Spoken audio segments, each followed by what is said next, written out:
Hey, what's going on, you guys? My name is the Raptor, and welcome back to another one of my reaction videos. So you guys have probably noticed that I'm not in my normal spot when making these videos.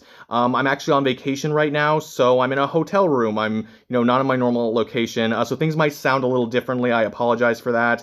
And I also don't have a ton of time to make this video. I don't have a ton of free time, so I'm not going to be as rambling as often as I normally do, or at least I'm going to try. But yeah, today we're going to be reacting to the new episode of Death Battle, which just came out, which is Thor versus Vegeta. I am personally quite excited for this fight. I think both of these characters are really rather cool. I am more familiar with Marvel than I am with Dragon Ball. I've just known it for a lot longer. But Vegeta is definitely one of my favorite Dragon Ball characters. And while Thor has not been one of my top 5 favorite Marvel characters of all time, really at any point, I still think he's a really cool guy. So I really like both of these characters.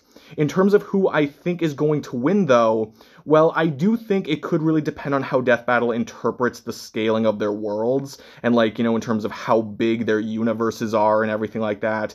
I personally am leaning more towards Thor for right now. I just think that even if they determine that Vegeta is stronger based on how they interpret, the volume scaling and all about that, the size of their universes, I still want to say that Thor is probably faster. I think he just has, a wider variety of abilities, some of which are ridiculously strong. I know that Vegeta has some strong abilities as well, and not just, energy attacks or anything like that. He has, Hakai that he learned. He's got the Ultra Ego form, Super Saiyan Blue, and the Spirit abilities, all that stuff. That's all really impressive.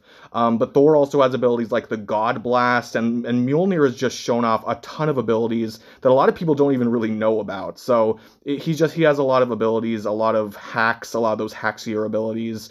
And personally, based on the size of the Marvel Universe, I would want to say that he just scales to higher levels in terms of power and durability. But again, we'll just have to see what Death Battle says about it, and I'll see whether or not I agree. So without further ado, let's get started. And of course, I just want to see a really cool fight.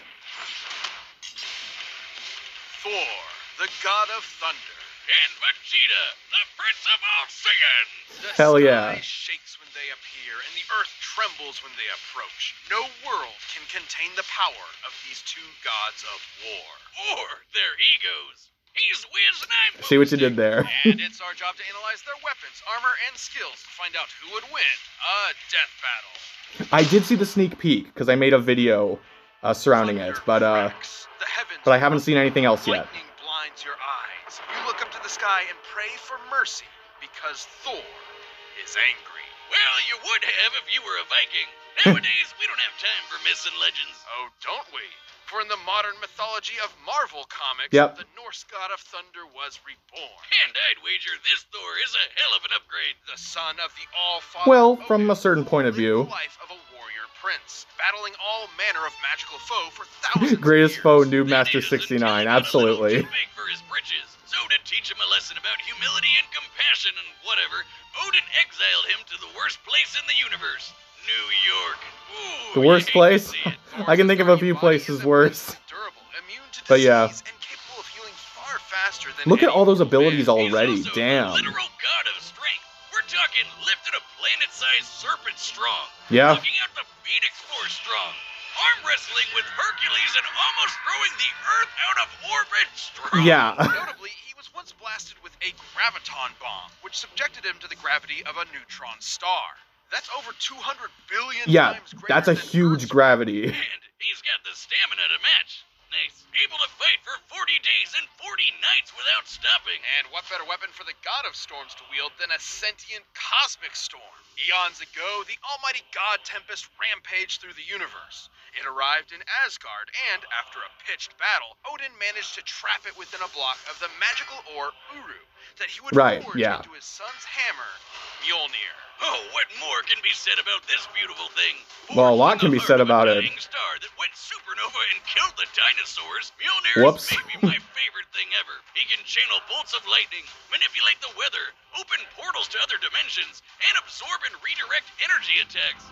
Or just that can come in handy against Vegeta. Like with this radiation dude, the presence. Not gonna be present for much longer, bud. He's even used 2 Mjolnirs to absorb the power of the God Bomb, which would have killed every deity in existence across time and space. That's just Does that include like Celestials and like Living Tribunal and stuff? The elements, turn Thor invisible and intangible, let him travel through time, and even bring people back to life. And if Thor wants to fly, all he has to do is take it for a spin. Literally. Yeah. He throws that motherfucker as hard as he can and holds on for dear life. I mean, most people don't even need the hammer to fly, but yeah, no, it's really impressive. Only one problem. It's a little teeny. Unlike Thor's big-ass axe, Yarnbjorn, it's sharp enough to cut through celestial armor, and it's unbreakable, and an axe. Okay, well, yeah. It doesn't have a galaxy storm inside it, but it's still pretty cool. Oh shit, look, Wiz. I'm worthy. No, you're not. There's no enchantment on the axe. Well, then what the Still hell damn are we gonna strong, do though, with to be able to do all that. Oh my god. But should he face an enemy beyond Boomstick, I'm impressed. world-shattering strength, Thor can harness his inherent godly power into one single ultimate attack, the God Blast. Hell yeah. Right. Even Galactus, the devourer of worlds, shit his pants and bounced at the sight of such an awesome attack. Jesus, even the Avengers seem pretty small potatoes compared to this guy.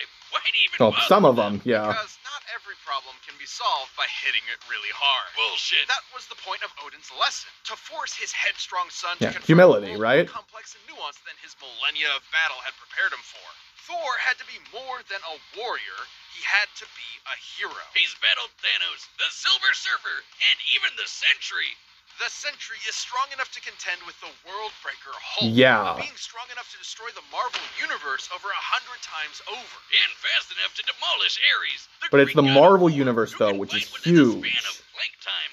That's like the tiniest amount of time that we can imagine. Yes. There are as many planks in a second as there are grains of sand on Earth. Oh, wait, Oh, did yeah. I say Earth? I meant 10 million billion Yeah. billion Earths. Thor has tanked disintegration. But they are while taking some trying stuff to from Hulk terraform vs. Venom Broly, 1.1, which survived I don't Mephisto agree with trying to all the usurp way. his soul, and even withstood a temporal rift that aged normal people to dust. Oh, he's a hard bastard to kill. And even nastier when he loses his temper. By entering a state known as Warrior's Madness, Yep. Thor commits an unpardonable sin in Asgardian society and willingly sacrifices his sanity for a tenfold increase in power. Yeah, despite being a really sweet lunk that talks like he's in Masterpiece Theater and dresses like he's in What's Opera, Doc, Thor has struggled with being worthy of his father's legacy and throne. But no matter what unbelievable shit Marvel throws at him, Thor always rises to the occasion. Take the time. Yeah, he's like the heavy hitter a lot of the time. I am very sorry about this ad. Give me 1 second. Favorite brands at Nordstrom Rack. So good, so good. There we go. Machine called the World Engine was controlling Yggdrasil, the world tree that connects 10 universe-sized realms. The World Engine's purpose was to mechanically trick Yggdrasil into disrupting the natural flow of Ragnarok, the end of the world. So Thor Well, just the end of one pushed world, it beginning and of a literally new. reversed the flow of fate. That's right. He outmuscled a giant multiversal tree and prevented Armageddon. Not a bad Saturday. And he No, goes not at even all. further to defeat the mysterious elder gods that manipulated the cycle of Ragnarok in the first place, ending it forever. So perhaps now, when you look up at the thundering sky, you won't fear the god's capricious wrath. Because you'll know it's just Thor, the god of thunder, kicking ass and saving the day. Yeah, I'd say that was a good rundown. Planet But now Vegeta. home to the bloodthirsty warrior race known as the Saiyans, and named for their mighty leader, King Vegeta. Noting the Saiyans' proficiency in genocide, the alien emperor King Cold and his son Frieza contracted them to be their personal hit The squad, planet Vegeta is the proper way to worlds start. in their name. But when Frieza felt these monkeys were getting a bit too uppity for their own good, he nuked them in their whole planet. The king was dead, leaving his young son, the Prince Vegeta, alone. Burning with a grudge against Frieza for wounding his 68 's ancestral so pride, close. Vegeta awaited I like to that. extract his revenge. As one of Frieza's former top enforcers, And of course he Vegeta hates was losing to trained Kakarot. to be one of the greatest warriors in the universe. It helps that planet Vegeta had a gravity 10 times greater than that of Earth's, making his natural physiology significantly stronger and more durable than a human's. As in making the Not whole as much as a friggin' neutron Earth star, just but yeah, throw it impressive. in. And like all Saiyans, Vegeta can harness his ki, or inner life force, as a physical energy to make him even stronger, faster, and tougher than that. Thor let They him gotta go shoot over it key at every your time, opponent in to case blow new up people the are kingdom watching. come. That's right, Vegeta can point and click a planet out of existence with his soul. Man, that's hardcore. He can use ki to fly at faster than light speeds, slice you to pieces with an energy blade, and even hold you in place with energy rings. So, let's be real. Vegeta's favorite attacks can be summed up with big-ass laser. Yeah. He's got the purple big-ass laser, two-handed Gallic big-ass gun. laser, rapid-fire big-ass laser, Yeah, like all. exploding ball He's just going big-ass through. laser, and fucking omnidirectional your ass is grass bigg-ass Yeah, laser. so a Though lot of I energy gotta say, attacks, but my that's not favorite is the everything. Hey, mouth dummy. wide open vomit big-ass laser. No, that's more of a Nappa thing. Kinda like this. Boomstick, where do you get these powers? It hurts when I breathe. Elf. Vegeta's most terrifying ability, however, is the one inherent to his Saiyan biology. Whenever a Saiyan survives a life or death struggle, their power increases exponentially. Yeah. That's what Frieza was so terrified of. The Saiyans. Yeah, the spirit infinite control, that's what I was saying evolutionary before. potential. So it's no wonder Vegeta eventually toppled the alien tyrant with the help of another surviving Saiyan, Kakarot. And with Frieza's defeat at the hands of this Earthbound Super Saiyan, Vegeta had a new rival and a new goal. Become blonde! No battle required. Vegeta Well, can yeah, harness the you're rage not of wrong. his Saiyan heritage and transform into a Super Saiyan 2 and a Super Saiyan 2. But try as he might, Vegeta struggled to keep up with Goku's ever-increasing power. I guess it doesn't help that Veggie Still very is maybe comparable, the single though. cockiest bastard to ever have existed. Yeah, sure, dude. Let Cell become perfect. Nah, we'll be fine. Hope your spine is doing all right. Dumbass. Well, to be fair, a lot of Vegeta did characters manage do to that. accomplish something that I even want him to Goku reach his couldn't do. maximum. Becoming a god. Once he and Goku met the god of destruction, Beerus, Here we they had a go. whole new lineup of martial artists to conquer, with some angelic training to boot. With Spirit Fission, Vegeta can forcibly absorb an opponent's ki with every strike. And he even learned Goku's The patented ki does instant exist in every transmission, living being. allowing him to teleport huge distances. But most importantly, with God Ki, he can go even further beyond and become a Super Saiyan God. A Super Yeah? Saiyan God Super Saiyan, and a Super Saiyan God Super Saiyan Evolved. His power got completely insane. The dude was strong enough to destroy the Room of Spirit and Time, an entirely separate dimension, just by powering up. When Goku How fought big is Beerus, that, though? He nearly destroyed the universe. And that was the very first time he ever went Super Saiyan God. Yeah. Considering we've measured Dragon Ball's Universe 7 to be up to 13 times bigger than our own, he'd need to be punching with that much more energy to bust it. And since the shockwaves of their punches traveled across the universe in seconds, Goku would have had to be punching that fast too. And that's not accounting for Vegeta's training in various exponential transformations. When an amount of power is measured by how many universes it can destroy, that power itself becomes incomprehensible. Well, Oh, yeah. We're not done. Vegeta can tap into the same monstrous energy Beerus has, destruction energy. For And when he Hakai, does, he yeah. can perform Hakai and erase your ass from existence entirely. It erases you physically, spiritually, and even temporally. As it Unless you invites match the from caster in time power, itself. yeah. Such is the might of a god of destruction. For when Vegeta wants to go one step beyond, he seizes that very power. Here we go. He becomes a warrior fueled only by lust for battle. Here, yep. He becomes Ultra Ego. If Vegeta's head wasn't big enough before, his Widow's Peak probably has its own zip code by now. As the Yeah. Goku's Ultra Instinct, Ultra Ego Vegeta is a veritable juggernaut, able to absorb any hits that come his way and return them even stronger. It's wild this guy has a Napoleon Well, complex. any He's hits, one you of know. the biggest badasses ever to exist. In a way, failing to beat Goku was probably the best thing for him. Vegeta's Oh, yeah. whole life was spent rebelling against the humiliation of his race, trying to prove his worth by being the best. By contrast, Goku's self-improvement was never stunted by his ego and insecurities. In realizing that, Vegeta became more than a fighter, but a husband and a father as well, willing to sacrifice himself for what mattered most. And Vegeta got a Good taste for you, of that himself Vegeta. when he hooked up with Bulma for some Super Saiyan sexy time. Getting to beat Frieza's golden ass probably didn't hurt either.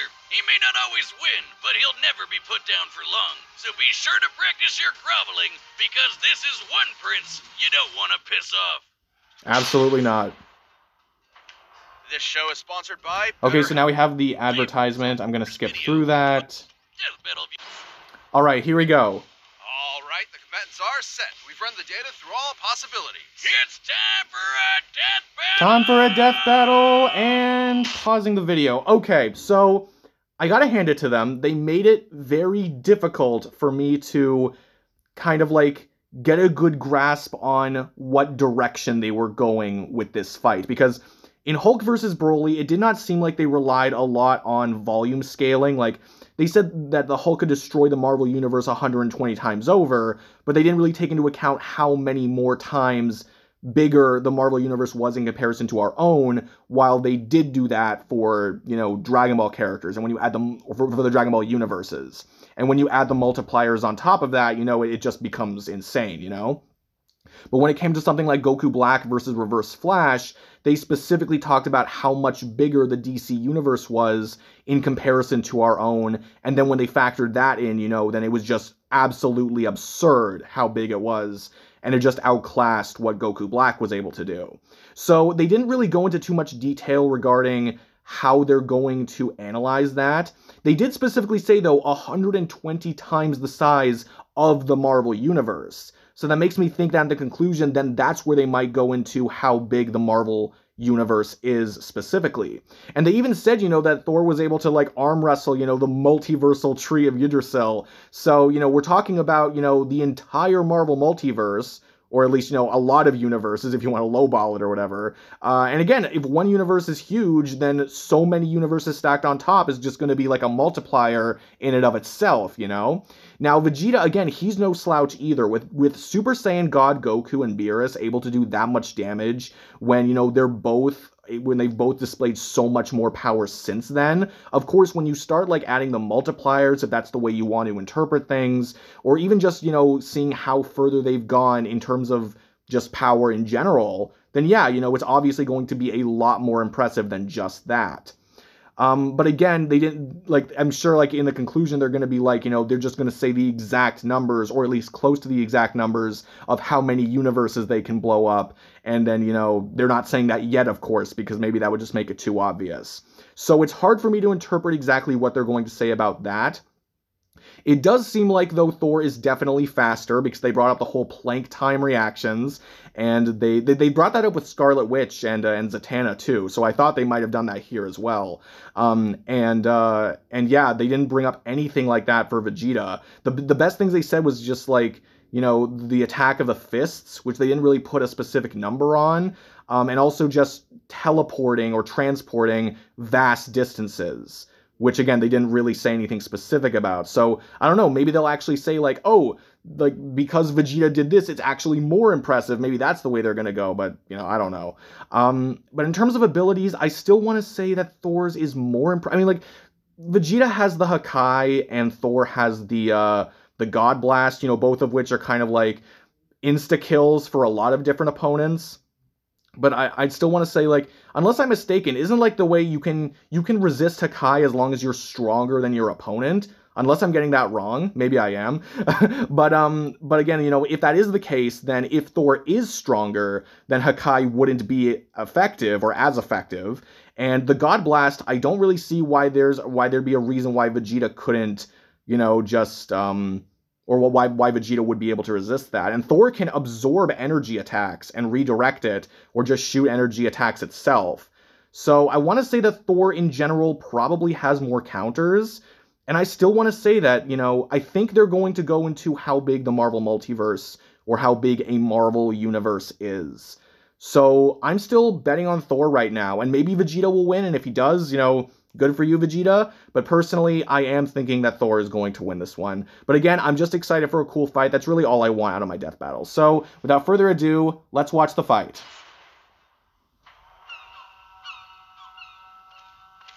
So it's cool, we got, like, a 3D background, in a sense, with the 2D sprites.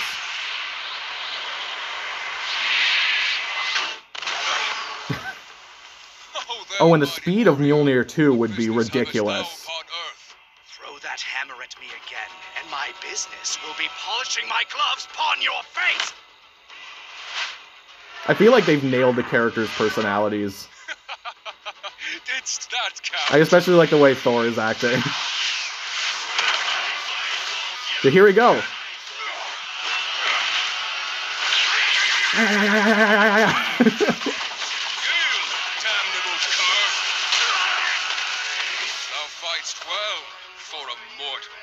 I want to say it looks good.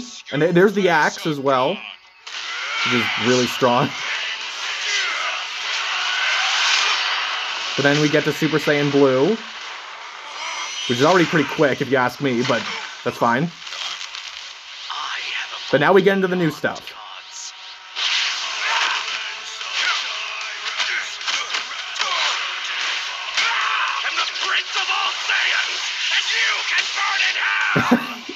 Like from the show. Is the planet getting destroyed already? Oh no, he's just absorbing the energy. Or withstanding it, something.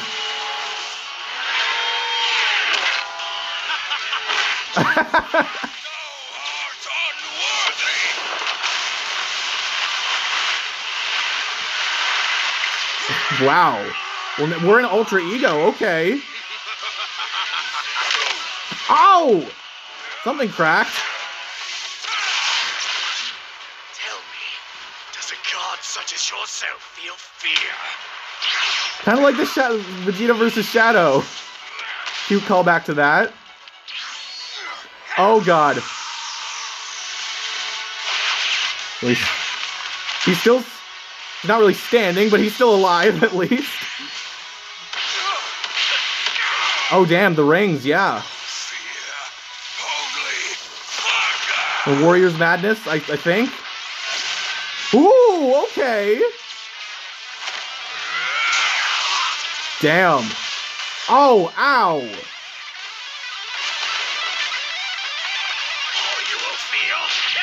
Honestly, I'm kind of surprised the planet has survived this long. Oh my god, the sky looks beautiful.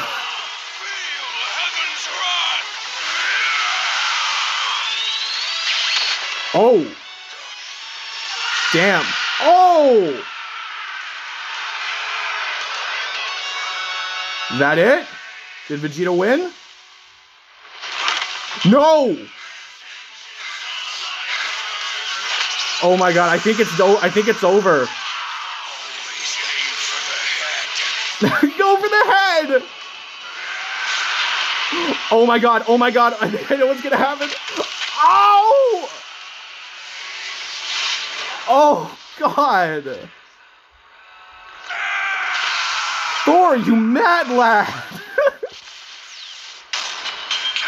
I mean, I had a feeling, but oh. Thor won because he's a natural blonde. Despite Vegeta's immense power and tenacity, the God of Thunder had him outmatched in several key areas. First off, yeah. The big one, who was stronger. Despite being up against the God of Strength, Vegeta actually matched up pretty closely with Thor. Both could output power far in excess of destroying a single universe. It's always tough to get an exact number well, for yeah. Super's most powerful characters, but we can combine the size of Universe 7 with multipliers from Vegeta's transformations to get a rough estimate. It's important to note that Ultra Ego's power I'm fine with them going along with this. We do know that Super Saiyan Blue Goku and Super Saiyan Blue Vegeta were roughly even in power. When Goku applied a Kaioken times 20 boost to fight Jiren, Vegeta kept up after going Blue Evolved, implying that both increases in power are roughly the same increase. Similarly, Blue That's Vegeta fair. I think that's fair at least. And needed Blue Evolved to keep up with Top's God of Destruction form, which is extremely similar to Ultra Ego in theme and purpose. Given this is the best current example of a measurable form akin to Ultra Ego, we can assume that Ultra Ego's boost in power, at least initially, could be extremely similar in terms of a percentage increase, making Ultra Ego's original state about 20 times more powerful than Blue Evolved. With that in mind, Vegeta at his peak could destroy a universe roughly 260,000 times. Jeez. And Thor was pretty close. Not gonna lie, I couldn't follow along with all of that, but okay, so they are looking at the Marvel Universe size. As well as scaling to the Worldbreaker Hulk, Thor ended up only about 10 times stronger. Not terribly different, and it's definitely possible Vegeta's Again, power could there's be ways you can look at it very differently. But I'm even fine if with what he they're was doing stronger, here. It wasn't the only thing that mattered.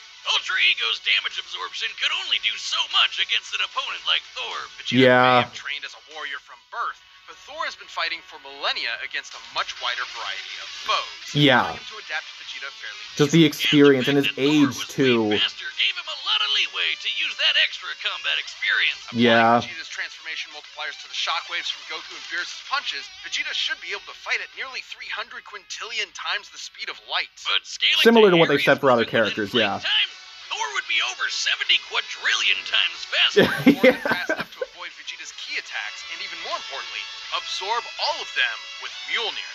This alone could shut down all of Vegeta's ranged attacks. Exactly. He could absorb it back with spirit vision, but he'd have to hit Thor first. And with that much of a speed difference, that's easier said than done. And since Thor can just will the energy out of somebody, he could just take it right back. And then some. Even without absorption, Vegeta's ki reserves are not infinite, and many of his battles have ended with him at low energy. He was exhausted by the end of the Tournament of Power, which lasted about 1 hour in total. Meanwhile, which is much less, than the 40 days, 40 nights. Could have ended the fight immediately with Hakai, if not for the fact that Thor has resisted existence erasure before, including there's that as well, yeah. And temporally. Meanwhile, Vegeta had no way to match the God Blast, which could have killed friggin' Galactus. And that guy has threatened the infinite multiverse with destruction just as a side effect of his battles. That's a level of power beyond anything we've seen in Dragon Ball yet. Exactly. Vegeta was never going Vegeta to go down is so strong. power, speed, and But some of the top tier in Marvel is just absurd. Vegeta nearly won until Thor blew his mind. You might say that pun was kind of terrible. Huh? You don't do puns! No, that one was. My thing. Well, the winner is Thor. Alright, claps for Thor. Good job, Thor. Thank you for watching. Okay, for this next death battle, it could be the Boba Fett fight, again for May, but it might be a new one. I think it might be a new one, like one that we don't know anything about yet. Next time we have... Oh my god, Omni-Man! Oh. Okay. Sorry, some of you guys might be a little confused. Okay, I got really excited because Omni-Man is next. I like Omni-Man a lot, and I also really like Homelander a lot. I think both of these are really awesome characters. To be perfectly honest, though, this is not my preferred Omni-Man matchup. My preferred one is Omni-Man versus Bardock, actually. And you can agree or disagree with that or whatever. That's just me personally. I even have a trailer for it on my own channel if you want to go check that out. But and I know that Ben Singer said that, you know, he likes Omni-Man versus Bardock on Death Battle Cast or something. But I think, like, you know, this fight is still overall the more popular Omni-Man fight.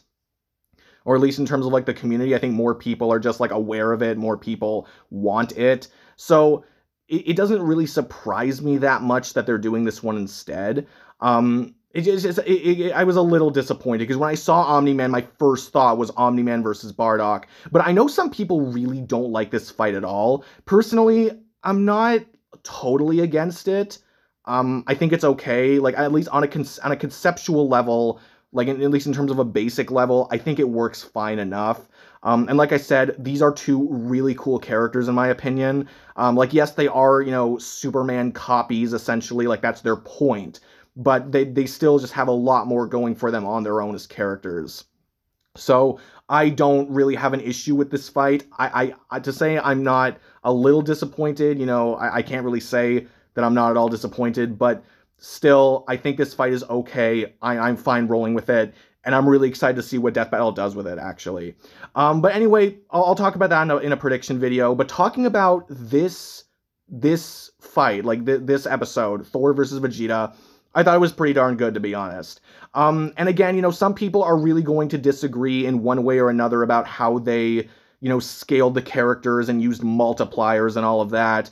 Like, I totally get that. I totally understand. But, you know, for the point that they were trying to make, I don't have an issue with it, really. Like, yeah, if I was trying to make the calculations myself, I would probably be doing some things a little differently. But they still got the main point across that, you know, even, you know, saying that they were about even in terms of strength and durability and all that stuff, Thor he has better resistances. He has better, like, experience and combat training. Like, he's older. His abilities, some of his abilities are just ridiculous, whereas Vegeta doesn't have as many ridiculous abilities, and the ones that he does have, Thor can counter. And that's a lot of what I was saying in my prediction video as well, so I'm happy that I got all of that right, essentially. But yeah, so their conclusion makes sense to me, personally. Again, like, this is a Dragon Ball fight. People are going to get upset, but, you know, whatever. I still perfect. I'm perfectly fine with it. And in terms of the animation, I thought it was really cool. I really liked the escalation, like just it getting ridiculously powerful later. And I was like pretty convinced that Vegeta had just destroyed Thor there. I was so surprised to see him like come back and just choke Vegeta and have the hammer just slam into the back of his head. Like, I'm impressed. I really am. I thought that looked really cool, and I just wasn't expecting it.